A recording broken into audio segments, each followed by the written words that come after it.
Now, what I firstly want to speak about is the All Access Doco. Now, I encourage everyone before I speak about it, go and watch it before I speak about it. Go and watch it before I give my thoughts. It's on the Keep Up YouTube channel. It's only half an hour long, not even. And basically, what they're doing is they're releasing a episode every week, like a all or nothing style documentary, behind the scenes every week based on what last week's was. So last week's, or like the first episode was on the Big Blue. It followed Nani around and followed Victory around in their preparation for the Big Blue. So that was released on Thursday. Now, absolutely fucking perfect. How, like, I criticize and I complain at times about the production levels and about the overall advertisement and promotion of the A-League in this country, but this is fucking perfect. Like, this is so good, because we saw what Drive to Survive has done for the F1.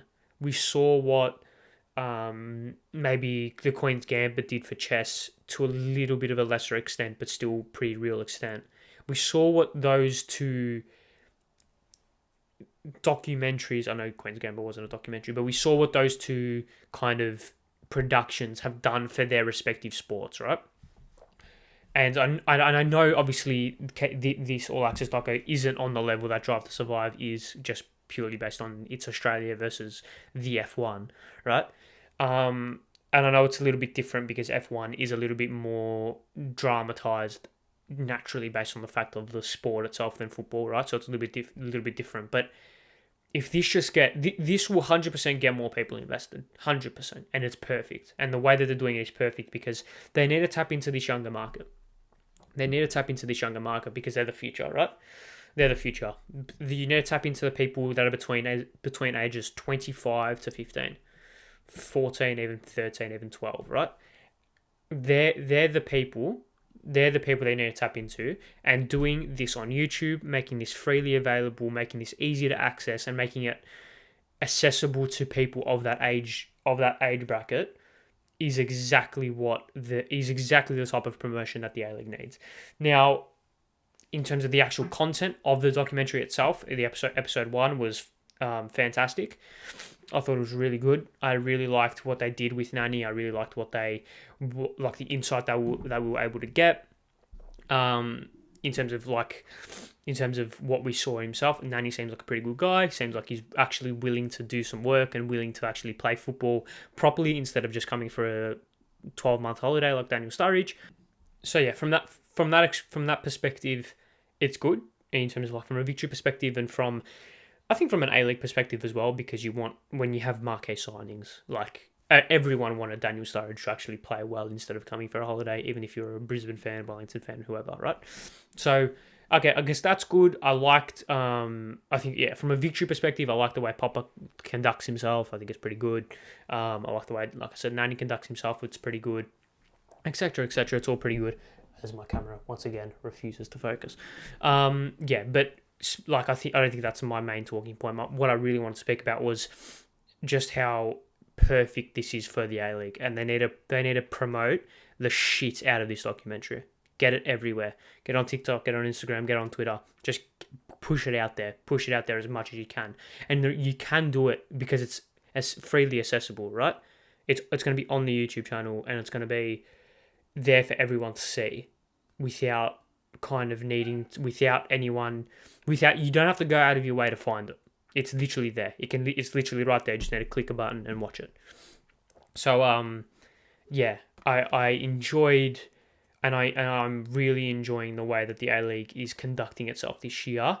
Granted, the promotion for the start of the season wasn't great. I think, tell you what it is. If you took the promotion for the start of the season, which we had last year, in terms of the promotion for the start of the season last year was very good. If we took that this year, put it into this preseason, made a couple of tweaks to some things, Paramount in particular, and then have this All Access Doc, I think would be very good. But we can't have it all. I think it's slowly improving, and it's slowly getting back to where it was.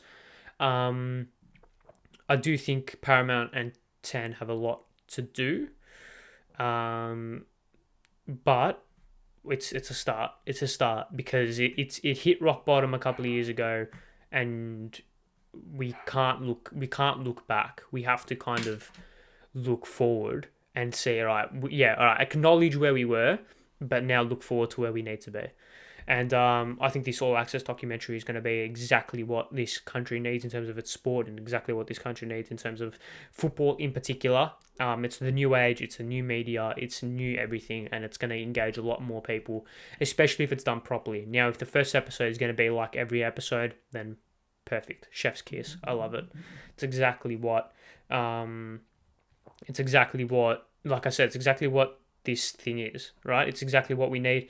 It's exactly what this country needs, and it's exactly what will get people invested. You can do as many advertisements on primetime TV as you want, but let's be honest, in the age of TikTok, in the age of social media, in the age of everything modern, doing something like this is the best way to get in touch with those fans and get in touch with those casuals who like football but don't really watch the A-League, but probably like pretend they support Melbourne Victory or Western Sydney or whoever.